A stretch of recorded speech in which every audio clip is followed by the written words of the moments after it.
I'm Shauna Rappaport, Director of Strategic Programs with GreenBiz. We are here at Verge Hawaii, and I am delighted to be joined this morning by Vien Trong, who is the Director of Green for All. Vien, thank you so much for joining us. Thank you for having me. So, what a great place.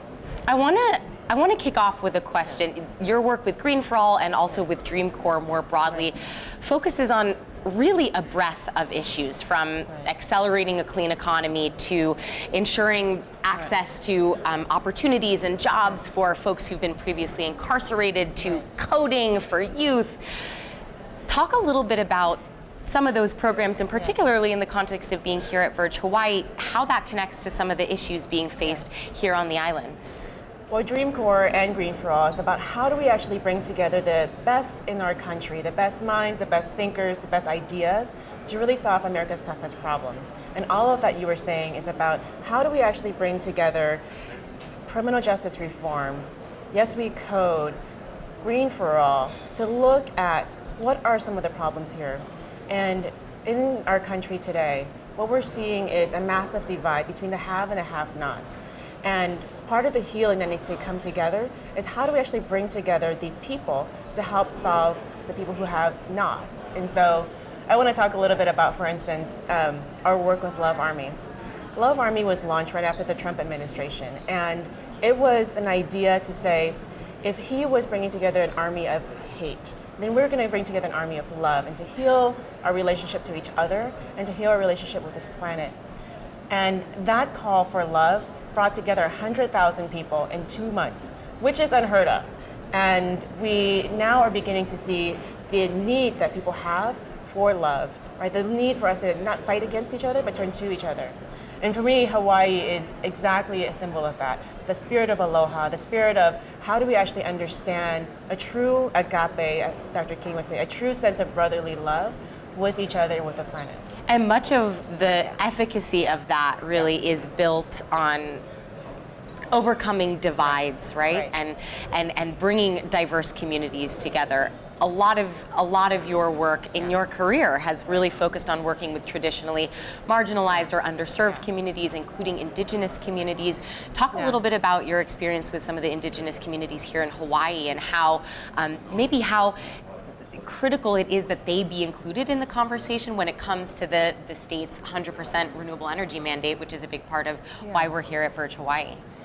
Well, let me start by saying that I came as a refugee from Vietnam after the Vietnam War as boat people to the United States, and understand how hard it was for our family to be able to live a decent life. And I'm the youngest of the 11 kids. And so for us, even just getting a decent job was incredibly difficult. And I wanted to figure out what not only a self-sufficient family looks like, but what does a community look like when it comes together to really solve some of the problems in the community. Unemployment, lack of reliable energy and water. I grew up in the 80s and there was a drought in California where we didn't have running water every day.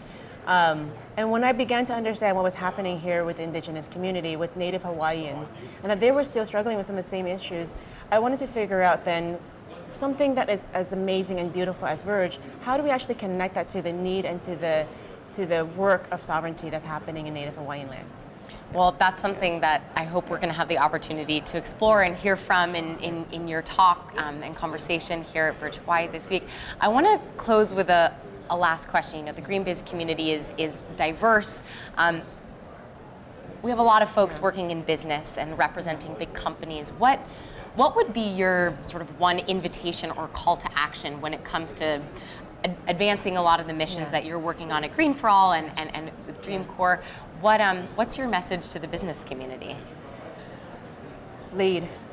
Right now, what we're seeing in across the globe is that there is a push for more deregulation. There is a push for us to withdraw from the Paris Climate Agreements. There is a push to step back the role of government.